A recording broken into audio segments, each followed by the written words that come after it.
থামলেন কেন মন্ত্রী মশাই? জমিটা দেখেছো পণ্ডিত? বলো তো ওটা কার জমি? মহারাজের জমি হবে হয়তো। হ্যাঁ, ঠিকই বলেছো, কিন্তু কিভাবে ফেলে রেখে দিয়েছে দেখো। ওটার ব্যাপারে একটু কথা বলতে হবে। কি বলবেন? সেটা আজ সবাই শুনতে পাবে। এক কথা দুইবার বলা ঠিক নয়। জমিটাকে বাগাতে হবে। আমি ভাবছি এই জমিটা নিয়ে মহারাজের সঙ্গে কথা বলবো। না, তোমাদের কাউকে কিছু বলতে হবে না, আমি একটা ব্যবস্থা করব। উহ, কি সাংঘাতিক লোক রে বাবা! হ্যাঁ, বিটলে বামুন অমনি জমিটার দিকে নজর পড়েছে। হ্যাঁ, মন্ত্রী মশাইয়ের মনে কি আছে কে জানে বাবা। মন্ত্রী মশাই কথার উপরে কথা বলা উচিত নয়, বড় অংশের সঙ্গে বন্ধুত্ব সম্পর্কটাই রাখা উচিত। মন্ত্রী মশাই আপনি নিশ্চিন্তে থাকুন, আমি জমি সম্পর্কে মহারাজের কাছে কিচ্ছু বলবো না। শুধু দেখবেন যদি আমারও কিছু হয়। এই তো বুদ্ধিমানের মতো কথা বলেছো। আমাকে ধরে থাকো, দেখবে তোমার হিললে হয়ে যাবে। ব্যাস ব্যাস, আমি তো আপনাকেই ধরে আছি মন্ত্রী মশাই, আর চিরকাল থাকবো। ঠিক আছে, ঠিক আছে, তোমার কথা আমার মনে থাকবে। এখন চলো, আমরা এখন সবার কাজ করব।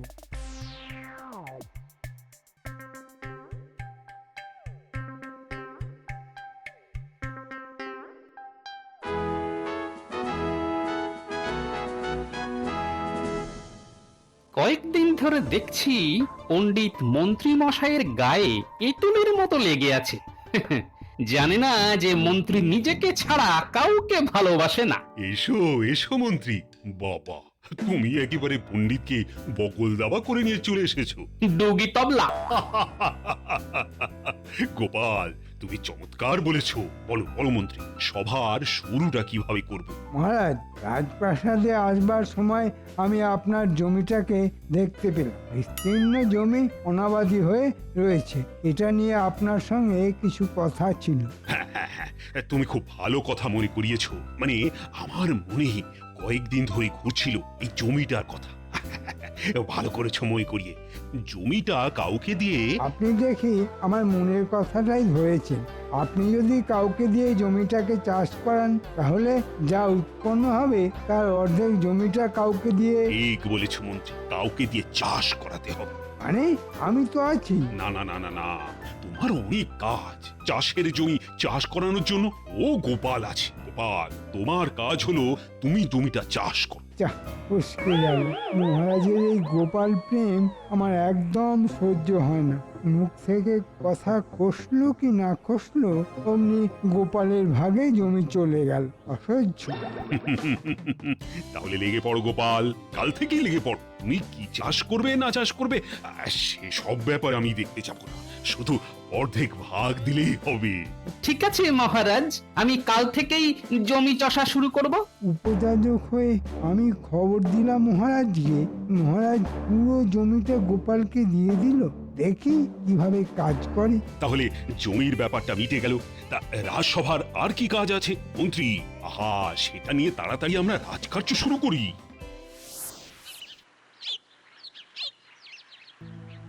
কাল থেকে কি করব বলো তো? আরে বাবা, এত চিন্তা করার কি আছে? একটা কিছু ঠিক জুটে যাবে। ওই যে কথায় আছে না, জীব দিয়েছেন যিনি, আহার দেবেন তিনি। হঠাৎ করে যে কাজটা চলে যাবে ভাবতেই পারিনি। মালিক এখন নিজে চাষ করবে, তার ছেলে এসেছে, ছেলে আর বাবা মিলে চাষ করবে। আরে ওই রকম অস্থির অস্থির করে না, শরীর খারাপ হবে। আমি তো দিন আনি দিন খাওয়া মানুষ, আমার একদিন বসে থাকা মানে সঞ্চয়ে হাত দেওয়া। রে পুঁটি, ঘরে তোর বাবা আছে রে? গোপাল দাদুর গলা না? বাবা তোমাকে খুঁজছে। আছি গোপাল দাদা, ভেতরে এসো। এসো দাদা এসো, বলো কি খবর? ওই তোমার কর্তার সাথে আমার কিছু কাজের কথা আছে। বলো বলো দাদা। খুব মন দিয়ে শোনো। মহারাজের ওই দিঘির ধারে যে জমিটা পড়ে আছে, সেটা চাষ করার দায়িত্ব মহারাজ আমাকে দিয়েছেন। আমি ওই জমিতে চাষ করে ফলন করিয়ে দেখিয়ে দেব। এই যে মেঘ না চাইতে জল। তো আগে বাবা কাঁদছিল। ওই যে একটা কথা আছে না, যে খায় চিনি তারে জোগায় চিন্তামণি। এবার বলো তো ওখানে কি চাষ করব? দাদা এখন তুমি সবজি চাষ করো। আরে কি সবজি চাষ করব? চাষের তো ছাই আমি কিছুই বুঝি না। ওসব তুমি আমার উপরে ছেড়ে দাও, দায়িত্ব যখন দিয়েছো অক্ষরে অক্ষরে পালন করব। এই সময় বেগুন চাষ করো, বেগুনের দাম বেশ চড়া। তবে তাই হবে। শোনো, বীজ কিনে কাল সকাল থেকেই কাজ শুরু করে দাও। এই চাষ আমি 12 মাস চালাবো, তোমার কাজের কোনো অসুবিধে হবে না। আমি কাল সকাল থেকেই কাজ শুরু করে দেবো। আমি আসি গো, আসি রে পুঁটি।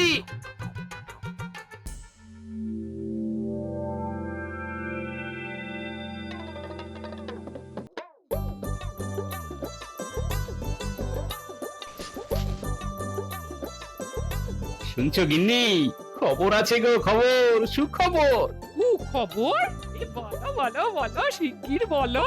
তোমার মুখে তো চট করে সুখবর পাওয়া যায় না। এই বলো বলো, সুখবরটা তো বলো।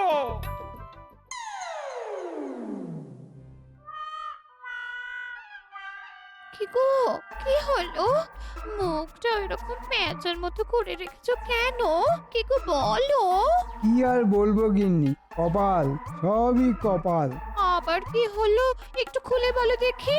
পথে যেতে যেতে মহারাজের অনাবাদি জমিটা দেখছিলাম। জমিটা দেখে মাথায় একটা চিন্তা এলো যে জমিটা যদি আমি লোক লাগিয়ে চাষ করতে পারি তাহলে আমার কিছু সঞ্চয় হয়। মনের কথা মহারাজকে বললাম, ব্যাস মহারাজ গোপালকে দিয়ে দিল জমিটা। ওই যে চওড়া কপাল নিয়ে জন্মেছে, কি আর করবে, ওই মন্ত্রী হয়ে থাকো। কিছু তো একটা করতে হবে। আমি বিনা যুদ্ধে একটা সামান্য ঢেলাও দেব না। দেখি কি করে চাষ করে গোপাল। তুমি একদম ঠিক করেছো। কুটির বাবা চাষের বিষয়ে খুব পারদর্শী। হ্যাঁ, তাহলে দেখলে গিন্নি সুখবরটা কেমন? এই গোপাল, হ্যাঁ, কি চাষ করবে ঠিক করলি? আগে এই সবজি চাষ করব মহারাজ, বেগুন মহারাজ। হ্যাঁ?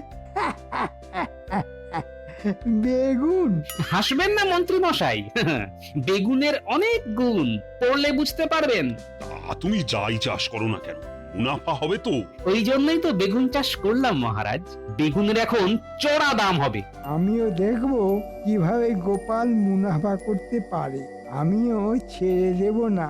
গোপাল বেগুন ছাড়া আর কি ভাবতে পারে? মাথায় আলু, সেই মাথায় আলু নিয়ে চাষ করবে বেগুন।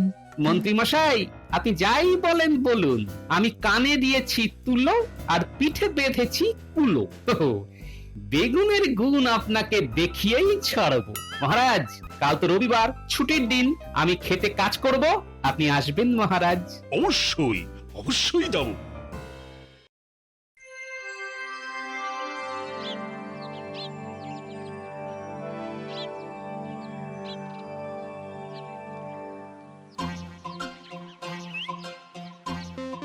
বাহ বাহ বাবা, তুমি তো দেখছি করিতকর্মা লোকে, একদিনে জমিটা একেবারে ঠিকঠাক করে রেখেছো।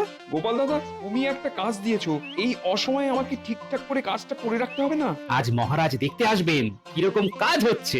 মহারাজ খুব খুশি হবেন, দেখো গোপাল দাদু। মহারাজ যে খুশি হবেন সেটা জানি বুঝলে, কিন্তু তার সাথে সাথে একজন যে প্রচন্ড জ্বলবে সেটাও জানি। কে জ্বলবে গোপাল দাদু? কে আবার? মন্ত্রী মশাই। আমার সৌভাগ্যে তো একজনই জ্বলে। গোপাল দাদু, ওই দেখো মহারাজ আর মন্ত্রী মশাই আমাদের দিকেই আসছে, সাথে আবার পণ্ডিত মশাইও আছে। এইবার মন্ত্রী মশাইয়ের জ্বলুনি শুরু। বাবা বাবা গোপাল, তুমি তো একদিনে জমিটা দারুণ ভালো একটা ব্যবস্থা করে রেখেছো। মহারাজ, চারা লাগানো শেষ হয়ে গেছে, এবার রোজ যত্ন আত্তি করতে হবে, পরে ফলন হবে। আর এ সবই হয়েছে মহারাজ এই পুঁটির বাবার জন্য। ঠিক লোককে ঠিক জায়গায় বসানোর জন্যই তোমাকে এত ভালোবাসি আমি। আজ ওই জমিটা আমার হতো, হ্যাঁ? আমার বাড়া ভাতে ছাই দেবার জন্য গোপাল সব সময় প্রস্তুত। কি মন্ত্রী মশাই, কি ভাবছেন? কি আর ভাববে, দেখছে তুমি কত সুন্দরভাবে জমিটাকে চাষযোগ্য করেছো। কি বলো মন্ত্রী? হ্যাঁ, গোপালের কাজ সত্যি প্রশংসার দাবি রাখে। হ্যাঁ, আপনি ঠিকই বলেছেন, তবে এর থেকেও ভালো করা যেত। তুমি থামো তো, কাউকে মন খুলে প্রশংসা করতে তো দেখি খালি আমাশা রুগীর মতো কতিয়ে কতিয়ে প্রশংসা করো। আরে মন খুলে প্রশংসা করো, দরাজ গলায় প্রশংসা করো। এ আমার একার কাজ নয়, আর এ আমার দ্বারা হতোই না। এ সবই করেছে এই কুটির বাবা, তাই যাবতীয় প্রশংসা কুটির বাবারই প্রাপ্য। না, একটা কিছু ব্যবস্থা করতেই হবে। রাতে এসে চারাগুলোকে ঘেঁটে দিতে হবে, আর আমাকে এই কাজে সাহায্য করবে বটা ঘটা। মহারাজ, আমি এবার ঘরের দিকে যাই, মধ্যাহ্ন ভোজের সময় হয়ে গেছে। সে কি মন্ত্রী, আমাকে একা রেখে তুমি চলে যাচ্ছ কোথায়? আমাকে রাজসভায় পৌঁছে তারপর তুমি মধ্যাহ্ন ভোজন করতে যাবে। যথাজ্ঞা মহারাজ। চলো চলো গোপাল, খুব ভালো কাজ করে যাও, আরে ফল হবেই। চলো চলো পণ্ডিত। শোনো কুটির বাবা, ওই মন্ত্রী মশাইয়ের ভাবগতি কিন্তু ভালো নয়, বুঝলে? সেটা আমিও দেখছি গোপাল দাদা। মন্ত্রী মশাই জমির ক্ষতি করতে পারে, তাই না রে পুটি? তাহলে কি করবে গোপাল দাদু? কুটির বাবা, আকাশে মেঘ আছে, বৃষ্টি হতে পারে, তাই চারধারে ভালো করে নালা কেটে দাও। আমি বুঝে গেছি গোপাল দাদা, আর বলতে হবে না। এই যে বটা ঘটা, কাজের কথা আছে। বলুন মন্ত্রী মশাই, কি সেবা করতে পারি? দিঘির পারে মহারাজের জমিটা জানিস তো? হ্যাঁ, আপনি যেটা নেবেন বলেছিলেন। আর জমিটা পেলে ওই জমিটা আমাদের ভাগে চাষ করতে দেবেন বলেছিলেন। এসব এখন ইতিহাস। 7 মণ তেলও পুড়ল না, রাধাও নাচল না। তার মানে ওটাই এখন গোপালের হাতে। গোপাল ভাগ চাষ করছে ওই পুঁটির বাবাকে দিয়ে। যা, নেপই দই মেরে দিল। তার মানে আমাদের কাজ হবে গোপালের বাড়াপাতে ছাই দেওয়া। কি ঠিক বলেছি? একদম ঠিক বলেছিস। আজ রাতে গোপালের জমিটাকে একটু লন্ডভন্ড করে দিতে হবে। এ তো আমাদের কাছে কোনো কাজই নয়। অগ্রিম কিছু দিন মন্ত্রী মশাই। এই নে 4টে মোহর। ঠিক আছে, আজ রাতে আপনার কাজ হয়ে যাবে।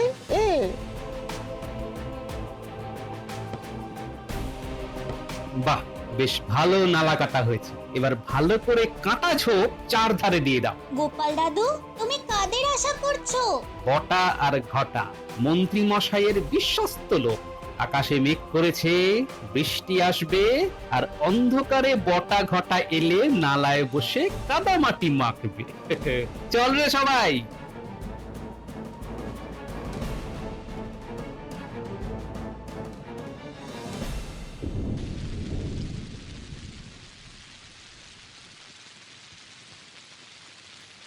ওহ, বৃষ্টি আমার সুবিধা করে দিল। পুরো বৃষ্টি হবে, মাঠ ভেসে যাবে, গাছের চারাগুলো জলে তোড়ে আস্তে আস্তে চলে যাবে, বালির বেগুন হয়ে যাবে আগুন।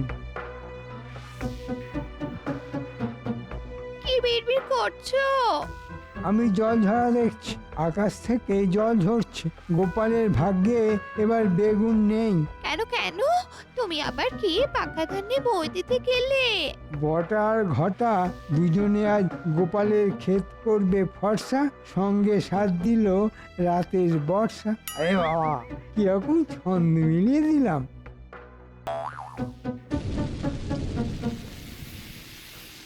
কি গো, এত বৃষ্টি পড়ছে, গাছের ছাড়া আর ক্ষতি হবে না? না না গিন্নি, সেদিকে আমি সদা সতর্ক আছি। জমির চারপাশে নালা কেটে রেখেছি, নালা দিয়ে সব জল বেরিয়ে যাবে। আর যদি বাড়তি কেউ আসে, ওই নালার মধ্যে গাদাগাদি করে পড়ে থাকবে। বর্ষার মধ্যে আবার কে আসবে? সে আছে গিন্নি, আসার লোক অনেক আছে। না না না, অনেক বলবো না, ওই 2টো লোক আছে, তারা এতক্ষণে এসেও গেছে, আর নালার মধ্যে গাদাগাদি করে পড়েও আছে গিন্নি। তুমি কি যে আজে বাজে বকছো কে জানে। গো, শরীর খারাপ টারাপ হয়নি তো? গিন্নি, গোপালের ক্ষতি করার জন্য লোক এখানে আছে, তিনি আমার এই সব সহ্য করবেন কেন? ও, তার মানে ওই মন্ত্রী মশাই? তাছাড়া আর কি, 2 2 যদি 4 হয়, আমার জমিতে আজকে রাতে বটা এবং ঘটা আছে, এবং ওরা দুজনে নালার মধ্যে পড়ে গেছে ইতিমধ্যে। এই দেখ কি জ্বালায় পড়লাম। এই মুষলধার বৃষ্টি পড়ছে, অন্ধকারে কি একটু দেখতে পাচ্ছি না। জমির কাছে এসে গেছি। এবার জমির মধ্যে ঢুকে গাছগুলোকে ছিঁড়ে দে। বৃষ্টি এসে আমাদের সুবিধাই করেছে জানিস।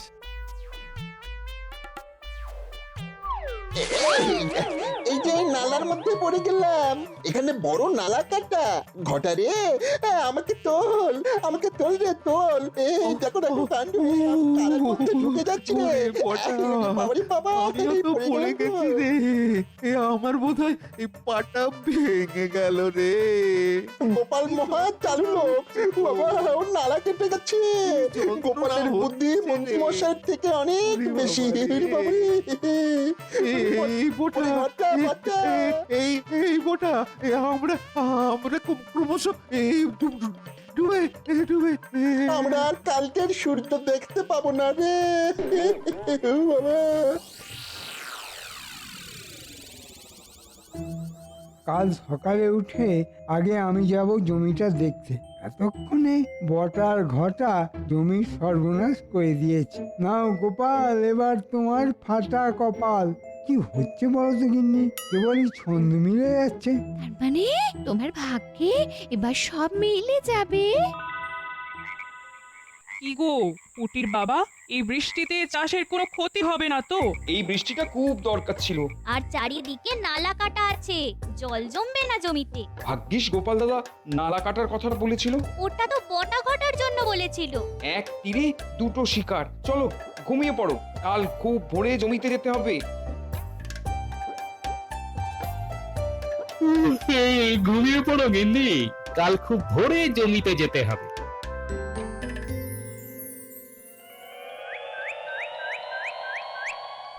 ঘটা রে, জীবনে আর কারো ক্ষতি করতে যাব না। সত্যি বলেছিস, এবার আর কারো ক্ষতি করব না। আমাদেরকে ভালো হতে হবে। নইলে রাত বিরেতে খানা খন্দে কাদামাটি মেখে এভাবে থাকতে হবে। হ্যাঁ, যতবার উঠতে চেষ্টা করছি ততবারই ঢুকে যাচ্ছি।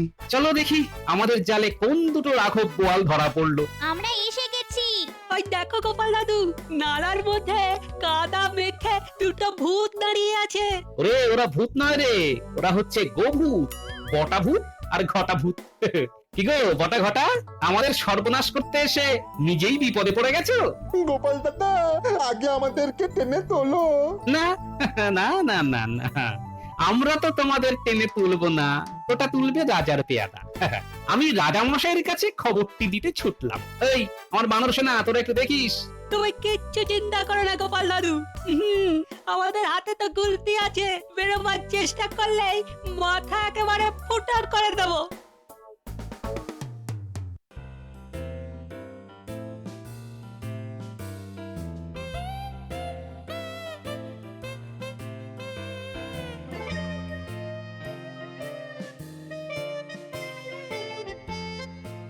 কি গোপাল, এত সকালে ছুটতে ছুটতেই আমার এখানে? মহারাজ মহারাজ একবার চলুন পেয়াদা নিয়ে।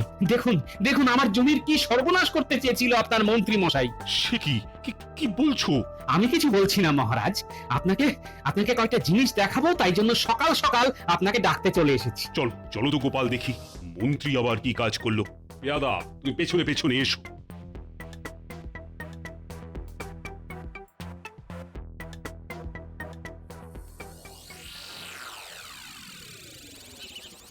তাড়াতাড়ি যাওয়ার কথা ছিল। গিন্নি, তুমি আমার ঘুমটা ভাঙালে না কেন? হ্যাঁ, আমার নিজেরই ঘুম ভাঙেনি। সারা রাত্রি তোমার নাক ডাকা শুনতে শুনতে আমার ঘুম কোথায় হয়েছে। আসলে বুঝলে কি না, শান্তি নিয়ে ঘুমোলে একটু নাক ডাকে। এখন আমি যাই, গোপালের জমির দশাটা দেখে আসি। একটা ভালো খবর দিও ঠাকুর, একটা ভালো খবর। মহারাজ এই দেখুন বটা আর ঘটা। এই এই, তোমরা এখানে কি করছো? হ্যাঁ, মাটি মেখে দাঁড়িয়ে আছো কেন? মহারাজ আমরা পাপ করেছি তাই ভগবান আমাদের সাজা দিয়েছেন। আমাদের এবারে ওই ভালো হতে দিন। এসব পরে শুনবো, আগে বলো তোমরা এখানে কার আদেশে এসেছিলে? আগে মহারাজ মন্ত্রী মশাইয়ের আদেশে। বটে, মন্ত্রীর এত সাহস আমার জমির উপর কায়দা করা। দাদা যাও তো, মন্ত্রীকে ধরে বেঁধে নিয়ে আসো। ধরে আর বেঁধে আনতে হবে না মহারাজ, জমি কেমন আছে সেটা সরেজমিনে দেখতে আসছে আমাদের মন্ত্রী মশাই। ওই দেখুন। এ কি মহারাজ দাঁড়িয়ে আছে? তবে কি বটা ঘটা ধরা পড়ে গেল? এই মন্ত্রী, তুমি তাড়াতাড়ি এসো। দাদা, মন্ত্রীকে পিছ মোড়া করে বাঁধো। আমার কি অপরাধ মহারাজ? ন্যাকা বোকা সাজা হচ্ছে। গোপালের জমি নষ্ট করতে বটা ঘটাকে যে কাজে লাগিয়েছিল সেটা কে? হ্যাঁ, কে? বটা ঘটা সব আমাকে বলেছে। ছি ছি ছি ছি, মন্ত্রী তুমি কিনা আমার মন্ত্রী, আর সেই তুমি কিনা প্রজাদের উপর অত্যাচার করছো। আজ থেকে তোমার মন্ত্রিত্ব শেষ। আমার চাবি খাবেন না মহারাজ, আর একবার সুযোগ দিন, আমি ভালো হয়ে দেখাবো। শাস্তি তোমাকে পেতেই হবে। যেমন কর্ম তেমন ফল।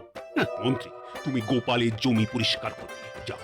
যাও, পুটির বাবার হাত থেকে কোদাল নিয়ে মাটি কোপা। আর এই যে পুটির বাবা, মন্ত্রীকে যদি কোনো মাত্র সাহায্য করো তাহলে কিন্তু তোমাকে কঠিন শাস্তি দেব। যাও যাও মন্ত্রী, কাদায় নেমে চাষের কাজ করো। তোমার চাষের কাজ করতে খুব ইচ্ছে ছিল না? যাও যাও, এবার চাষের কাজ করো। ধন্যবাদ মহারাজ, আর 1 সপ্তাহের মধ্যে ফলন হবে। ফলন তো বেশি বেগুন। কি মন্ত্রী মশাই, বেগুনের কত গুণ দেখলেন তো? তুমি ঠিক বলেছো গোপাল। ধন্যবাদ মহারাজ। শোনো শোনো, একটা কথা তোমাকে বলি গোপাল, আমার ভাগের যে অর্থ আসবে সেটা পুরোটা আমাকে দিতে হবে না, আধা আধি ভাগ করে নিও। আমি অল্প হলেই খুশি, আমার প্রজারা যেন সুখে শান্তিতে থাকে, এটাই শুধু আমার চাওয়া। মহারাজের জয় হোক।